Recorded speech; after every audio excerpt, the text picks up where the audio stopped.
So her mother just heard some kind of altercation, and then she heard what would end up being Lauren Mccluskey's last words.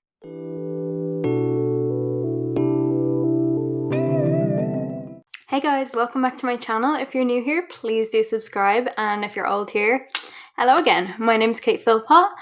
Sandy is here, but she is not on the screen. She's found a new little spot there and she's really enjoying it, so I'm not going to disturb her. But today's case is a very special one. It is another case where a friend of the victim has reached out and asked me to cover it, and I know it is literally nothing to do with me whatsoever, but I just feel very grateful that someone would trust me with a case of a person that they know personally. So to that person, thank you for reaching out. I really, really do appreciate it. And to everybody else, you might recognize the name of this case because I did mention it a few weeks ago when I covered the Estina Blunny case. In that video, I mentioned the Lauren Mccluskey Foundation, and that foundation all came about because of this case. So not that surprisingly, this is the case of Lauren Mccluskey. When I mentioned it in that video, I really did mention the absolute bare minimum, and honestly, there was a lot I did not know, but haven't looked into it further. It's important. So Lauren Jennifer Mccluskey was born in 1997 in Berkeley, California. When she was about a year and a half old, herself and her parents relocated to Washington so her parents could get work there. So I'll just tell you a little bit about Lauren. She was honestly incredible. She could climb trees from the age of 2 years old. She was described as bright, energetic, and very active. Her parents were Matt Mccluskey, who was a physics professor, and Jill Mccluskey, who was an economics professor. So Lauren started out with track and field at the age of 8 years old, and she was so good at it straight away. She first qualified for nationals at the age of 9, which is unthinkable. She was setting USA track and field records. She was competing in the long jump, the high jump, and the 400-meter dash. Growing up, she was said to be kind of shy, but also didn't lack confidence. So she had that quiet confidence. So even though she had these big successes from a very early age, she would try and deflect the attention off herself and onto her teammates and stuff. Still, her childhood dream was to win the gold at the Olympics and to sing the US national anthem on the podium, because she also really enjoyed singing. She was quite good at that too, and she was in the choir in high school as well. So moving on, Lauren went to Pullman High School and she excelled academically as well as athletically. So she just seemed to be like this star student and very well rounded as well. In her senior year at high school, she won at state level at the high jump, and as a result of this, she got a track and field scholarship for the University of Utah. Lauren was also very sensitive and very passionate about animals, and she actually volunteered at her local humane society where she would take care of the cats and make sure that they got adopted and everything, which is she just seems like such a sweetheart. So Lauren adored cats, and she did have a cat of her own that was called Victory, which according to her friends was appropriately named. She taught this cat tricks and everything, which personally, I didn't even know you could do that. She was also a great listener. Lauren was also thought of as fearless by her friends. She would try anything once. One time she went rock climbing with a friend and she refused to leave until she finished the route that she had set out to complete. So truly, this girl just had such a go-getter attitude. She had a strong mindset and would just go for anything. It's honestly so admirable and inspirational, honestly, that she just got the most out of life. So in her college years, like a lot of people, Lauren really came out of her shell and she became a lot more sociable. She'd be happy to put herself forward for karaoke, and she even did some stand-up. And I feel like doing stand-up really takes a lot of confidence. So she just had blossomed into this well-rounded, confident young girl, confident but not cocky, and she just seemed like a bit of a legend. And she didn't really date that often. She mainly focused on herself and her friends and just excelling in those ways. So dating wasn't really on the cards for the most part. And according to her friends, she was excited to graduate and also to move somewhere warmer, like San Diego. Okay, so our timeline kind of kicks off on the 2nd of September 2018. So it had been a pretty busy week for her, as it generally is for college kids. but she decided to go to a bar with a couple of her friends to kind of blow off some steam. So she went to a local bar called London Bell, and at some point in the night she met this guy who introduced himself as Shawn Fields, who she believed to be studying computer science. Now this guy was working as a bouncer in the bar that they met, and he was a little bit older. He was 28, Lauren at this point was 21, but the age gap wasn't ridiculous or anything.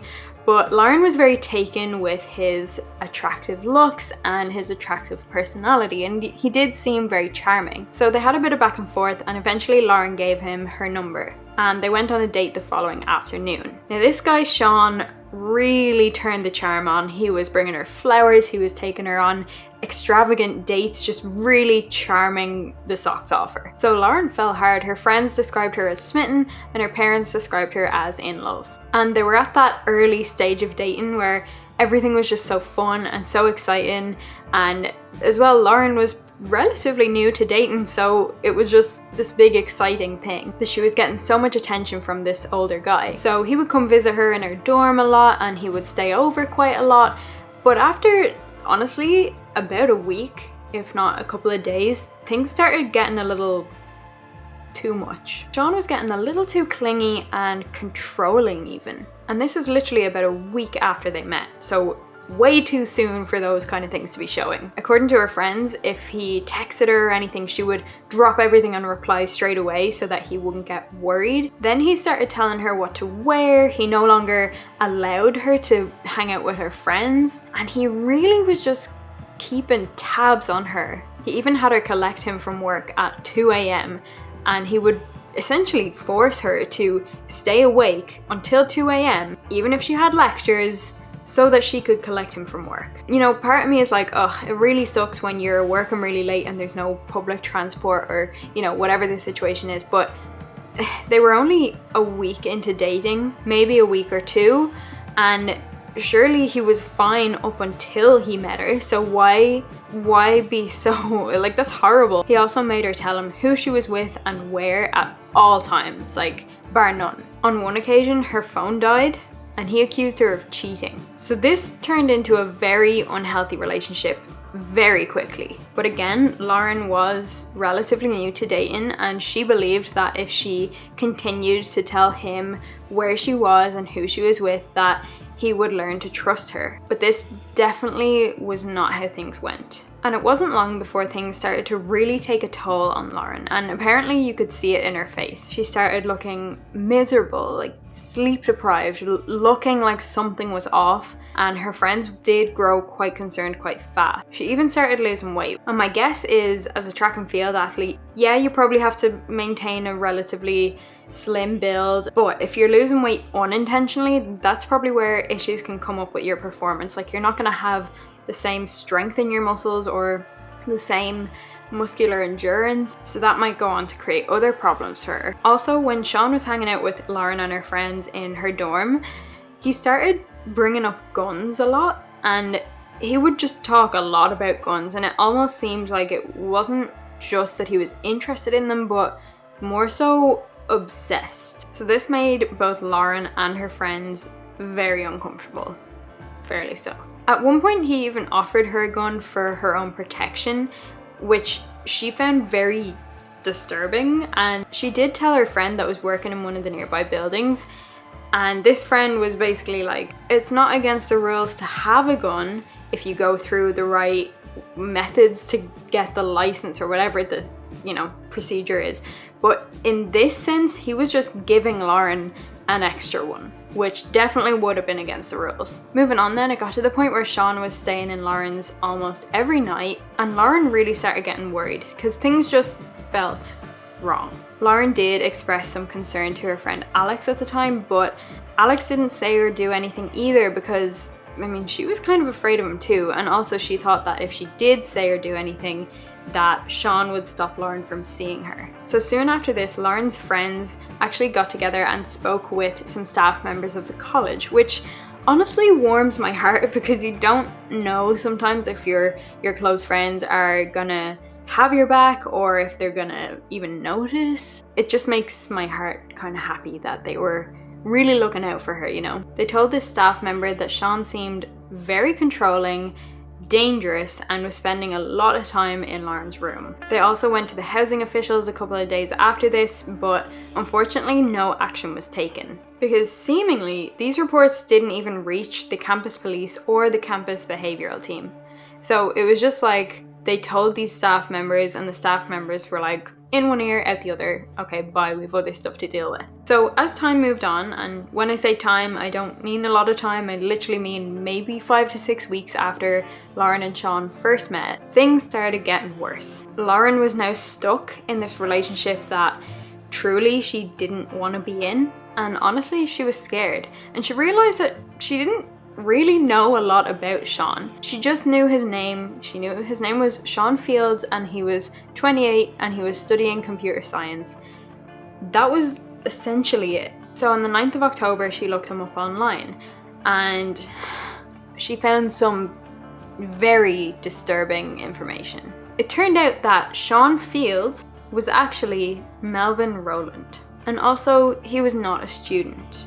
Now that's seriously worrying, because it's one thing to give a fake name for a one-night stand or something, but they had been dating for over a month now, and she had the wrong name for him. So if he was lying about his identity, what else could he be lying about or hiding? Especially with how much time they spent together, that was seriously concerning. And you're not gonna believe what I'm about to say, because there was more. It turns out that not only was Shawn Fields Melvin Rowland, but he wasn't 28, he was actually 37. So instead of just a 7-year age gap, there was now a 16-year age gap, which is a totally different story. And there's more. Shawn Fields, or Melvin Rowland, was a registered sex offender and had done 10 years in prison for rape. Now, let me just talk about the age thing for a sec, because 21 and 37, it's not illegal, but it's one thing to actively pursue someone who you believe is 16 years older than you, and it's a whole other thing if you actually think they're around your age, or maybe just a couple of years older, and they're actually that much older. Like, it's a totally different kettle of fish. So when Lauren found this stuff out, she called her friend Alex and told her everything, and told her that naturally she wanted to break up with him. But during this conversation, Melvin was creeping outside her window, and when she hung up, he barged in, saying that she shouldn't be talking about their relationship, it's just between them and blah blah blah. But when she confronted him with the information that she'd found, he denied his age. However, he admitted the fact that he was a registered sex offender, but he did claim that he was framed by a girl that was at a frat party. So there was a bit of a back and forth between them, and Lauren basically just wanted him to leave. So she tried to get him to leave multiple times, but every time she tried, he refused and he forced himself upon her sexually. I'm trying not to show too much anger, but essentially they were no longer in a relationship, but he did stay over with her that night. And in order for him to finally leave the following morning, she allowed him to use her car. Now, Lauren was in touch with her mother, who was not happy about the whole car situation, because he was gonna have to drop it off at some point. And the plan was to have his friend, I don't know if this was an actual friend or a friend, aka him, but a friend was gonna drop it off somewhere in the college. It changed a couple of times, and she was gonna collect it, but she would have been on her own. So Lauren's mother was not happy about this, and she called the police. Hi, is this Lauren? Yeah. Hi, this is University Police. I got a call from your mom about, I guess, a car drop-off that you're going to be doing, or someone's dropping off your car, and she was a little bit worried about it. I was wondering if I can ask you a few questions and then maybe send someone with you, or have someone meet you there when you're going to drop off the car. Okay. Your ex-boyfriend's dropping off your car. One of his friends, yeah. Okay, and sorry, he's dropping off where? Well, at first it was going to be at the stadium, but he was asking to drop it off at my place, so Okay. I might just have it dropped off at one of the buildings And by mine. do you live on campus? So, yes.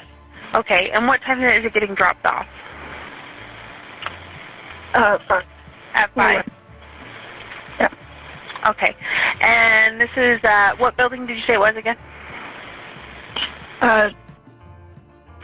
Okay, I'm looking at my map. It looks like the closest parking lot is the parking lot kind of in front of 825. It's like kitty-cornered.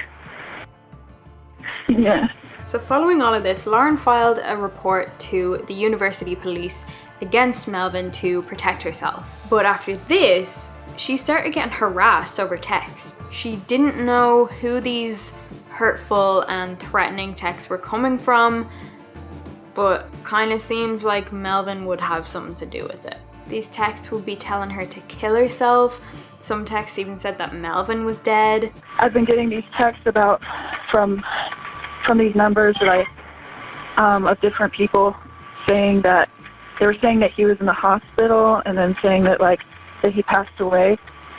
But then I got a text from him and he seems to be alive. So and then I got a text about, asking if I wanted to go to his funeral, and I think they're trying to lure me somewhere. So you got a bunch of texts seeming like they're trying to get you to go somewhere. And one of them even blackmailed her for money, basically saying that they had intimate photos of Melvin and Lauren together, and if she didn't give them $1,000, that they would expose them. Now, especially with Lauren's academic career being so successful so far, and I mean, who would want these out anyway? But she definitely did not want them out, so she did actually wire them over the money. And she was hoping that they would just leave her alone and the problem would go away. But unfortunately, it did not.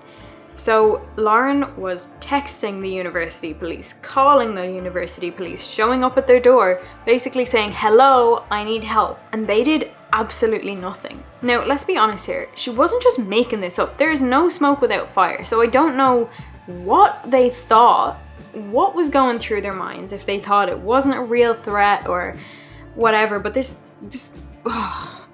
young girl was coming to them repeatedly, telling them she needed help and that she was scared, and they did nothing. And it's very worrying as a woman knowing that you could be in danger and that you can't always count on the authority figures to step in and protect you. Especially in this case, because this wasn't just any old domestic argument. It wasn't like, oh, he broke my phone and I'm mad at him. It was, no, this guy is a registered sex offender. He lied about his identity, he lied about his age, he probably lied about several other things, let's be honest. And of course, the fact that he went to prison for 10 years for rape. What does it possibly take for you to take this seriously? And because Lauren was having no luck whatsoever with the campus police, she decided to go to the city police. Hopefully she would have more luck there. And they did take a formal report from her, but essentially they just told her to talk to the campus police. However, with a bit of pushing, the case did get assigned to a detective. But this detective had more important cases to deal with. And you know what? I'm sure as a detective, when you've got murders to solve and you've got bank robberies and who knows what else, I'm sure this probably seems like a small thing. But that doesn't mean that the threat wasn't there. So moving on the 16th of October, Melvin got a visit from his parole officer. And what's mad, and makes me very mad, is the fact that he had actually violated his parole because he had been using dating apps, which was against his parole because he was a registered sex offender. But obviously, this parole officer just gave him a warning or something because he wasn't put away for it. Essentially, what should have happened is he should have been put straight back in prison. That was against his parole. Why would we give him any more chances? Another very unfortunate circumstance was the fact that this parole officer hadn't even heard about the reports that had been filed against him by Lauren. So, the whole thing, it just slipped through the cracks and he remained a free man. Now, then things take an even scarier turn. 3 days after she reported Melvin to the police, she reached out again to let them know that he knew she had reported him. She was at this point incredibly worried for her safety and honestly her life, and she let them know that as well. But in response to this, they told her that the detective assigned to her case was away and wouldn't be back until the 23rd of October. And no other detective was assigned to the case in the meantime. It was just like, wait it out, you'll be all good. So her only option then was to go back to the campus police again, who she was having absolutely no luck with, and try that again. This is honestly one of the most frustrating cases I think I have ever heard of, because it's not like she was in the wrong place at the wrong time. It's not like they had no opportunities to help her. It's not like she didn't have opportunities to ask. She had those opportunities and she took them, and nobody helped her out. I just don't know what more she possibly could have said or done to make them take her seriously. But I have so much respect for her because she just kept going. She sent the police screenshots of Melvin's criminal history and his sex offender details over the weekend of the 20th of October. Following this, on the Monday, the 22nd of October, she received another disturbing, unusual text. In this text, the person claimed to be Deputy Chief Rick McLennan, which is the police officer that she had been dealing with, or at least one of them. And also in the text, they asked her to walk, emphasis on walk, to the police station. Now, Lauren could drive, and as far as I'm aware, it was about a 40-minute walk. So probably your first method of transport would be to drive, but in the text they specifically told her to walk. But all in all, it was a little sketchy, and Lauren didn't believe that it was from this police officer. It just seemed that someone wanted to get her alone. Now, because Lauren knew something was off, she didn't reply to the text, she didn't walk to the police station, but she did send the police department an email. And essentially the police just told her not to reply to it, but they still didn't do anything about it. Like, I know a text is not the most incriminating thing, but it's just with all these things piling up together, and now someone was impersonating a police officer, trying to get her to walk to the police station, probably knowing her route, although that is an assumption. It's just so insane that they didn't actually take this seriously. That's why I'll say that 50 times in this case if I have to, but it's just the truth. So on that same day, around 6 p.m, Melvin was waiting in the residence hall with a few of Lauren's friends. But when Lauren arrived home at around 8:20 p.m, she had been returning from night class, and for a brief moment, she was alone in the car park. Now, she was on the phone with her mother at the time, but she was approached by someone. And surprise, surprise, it was Melvin. So her mother just heard some kind of altercation, and then she heard what would end up being Lauren Mccluskey's last words. She said, "No, no, no," and she was honestly pleading for her life. And this was the last thing her mother heard, because she had dropped her phone and her books. Following this, Melvin dragged her violently and put her in the backseat of his own car. And then he shot her multiple times. So this killed her immediately, and then Melvin just left the scene. Now remember, Lauren's mother had heard that something was definitely wrong. So while she was still holding the phone, the line hadn't dropped, but she couldn't hear anything because Lauren had been dragged away. But while she was still on the phone, in case she heard something else, Lauren's father then called 911. And it's so heartbreaking. Even though this was an absolutely terrifying thing to hear happen, they just believed that Lauren had been abducted. They didn't know she had been murdered.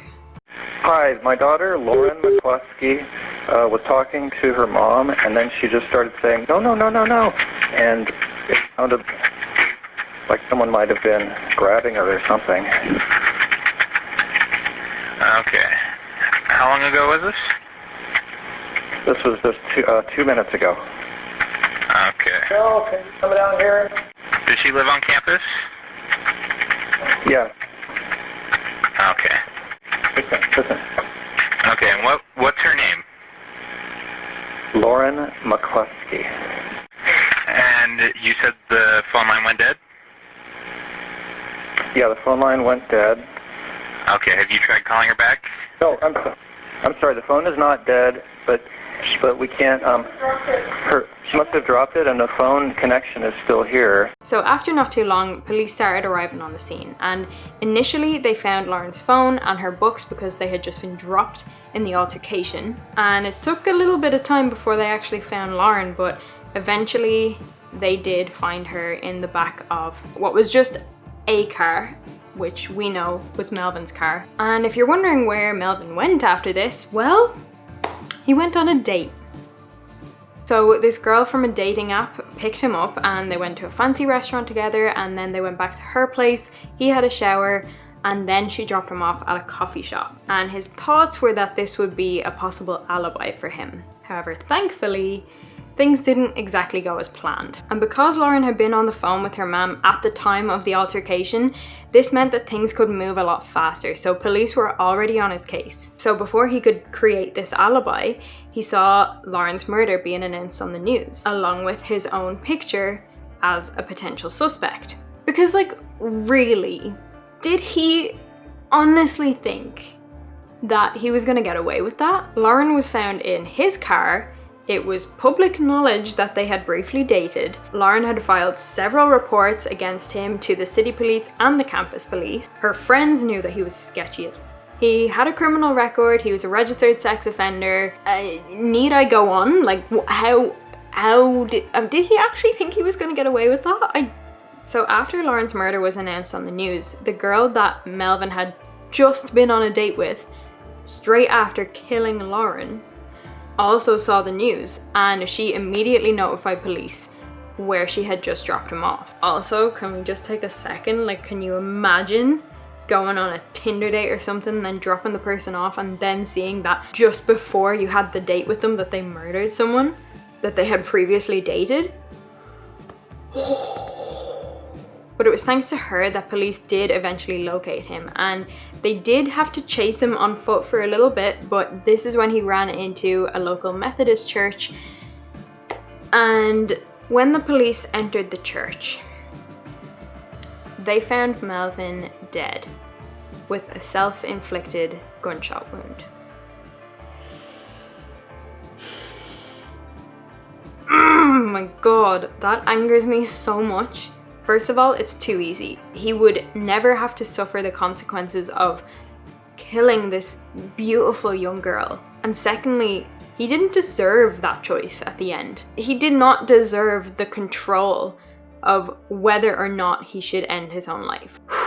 So, following all of this, the police did confirm that Melvin was the one that was sending these threatening texts in the days prior and blackmailing her with revenge porn for $1,000. He also had stalked her for 3 days leading up to her murder. Also, then a bit more information about Melvin came out, and it turned out that in 2003, he had lured a 13-year-old from the internet to meet up in real life. And it turned out, thank God, it turned out that this 13-year-old was actually an undercover police officer. For reference, by the way, at this point he would have been 22, which 22 and 13, also not a good age gap. Around the same time, this was when he was arrested for forcefully raping a 17-year-old girl. And during one of his parole hearings, even before he met Lauren, he explained that he used manipulation to get what he wants from women. So it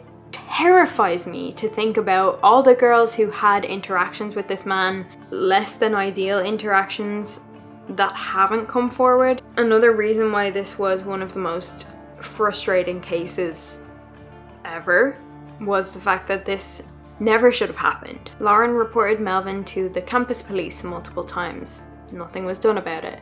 Lauren reported Melvin to the city police multiple times. Nothing was done about it. In fact, she even called the city police up to 20 times in the weeks leading up to her death. Also, Melvin's parole officer hadn't been told about the reports that had been filed against him. And this is probably one of the worst parts, because if he had been told, if they had a proper system for communication, Melvin would have been put back in jail, and subsequently Lauren would probably still be alive today. There were clearly so many opportunities for this to have gone the other way, and it's heartbreaking. It also looks like the detective who failed to take action that was assigned to Lauren's case has since been fired, and what the University of Utah has to say for themselves. They say that they're understaffed, but honestly, I think that's a load of shit. And here's why. Okay, maybe they are understaffed, but if you're understaffed, shouldn't you be prioritizing your work? Now, I would love to know what they were doing that was more important than a young girl being harassed, fearing for her safety, fearing for her life because of a registered sex offender. I would love to know. And on the university's website, in response to the question of why the university police didn't help Lauren to get a restraining order, they say that Melvin Rowland was threatening Lauren financially and reputationally, but there was no indication to university police from Lauren that he was threatening her with physical harm. But I feel like any logical person would undoubtedly realize that there is a very obvious threat here. And what is the benefit of downplaying that? Like, let's say she got a restraining order and he had never intended to hurt her. What's the harm in that? There's way too much at stake to downplay it and shrug it off as nothing. Lauren's parents believe that the university isn't taking responsibility for Lauren's murder. Like, don't go making excuses right now. Like, it's clear that you didn't step in when you could have. And she made it very obvious that she wanted help.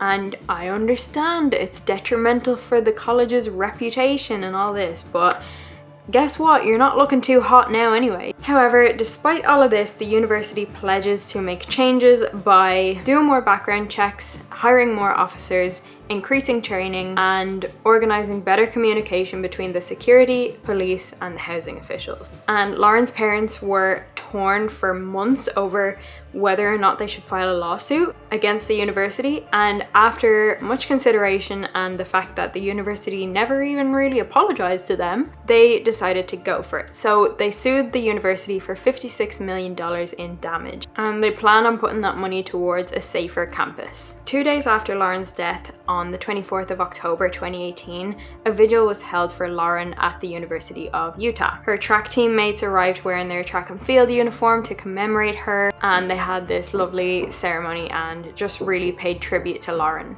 Also, Lauren's father Matt testified in support of the Utah State Bill 134, which would require public colleges to offer programs on sexual assault, domestic abuse, and stalking. And this bill was signed into law on the 29th of March 2019.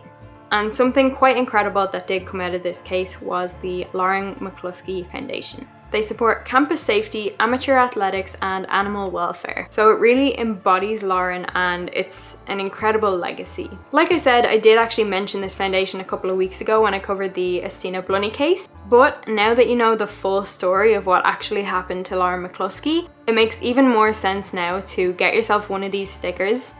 So it says, "I made Lauren's promise.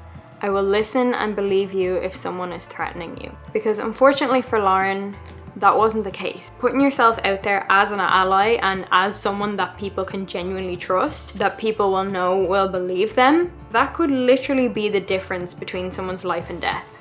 And I don't think we should take that lightly at all. Also, you don't even have to put in your card details. The sticker is free. They send it to you for free. However, you can donate at their website, and I would highly recommend that you do, and I'll leave it linked down below. They are doing amazing work to minimize these things happening again, and also to let Lauren's light shine. And that is kind of their slogan as well, is let her light shine. And this is still a relatively recent case. This only happened in October of 2018, which isn't even 2 years ago. So my heart is absolutely with the friends and family of Lauren Mccluskey, and to the person that requested this case, it's because of you that I know about this case, and that anybody who watches this video knows about this case.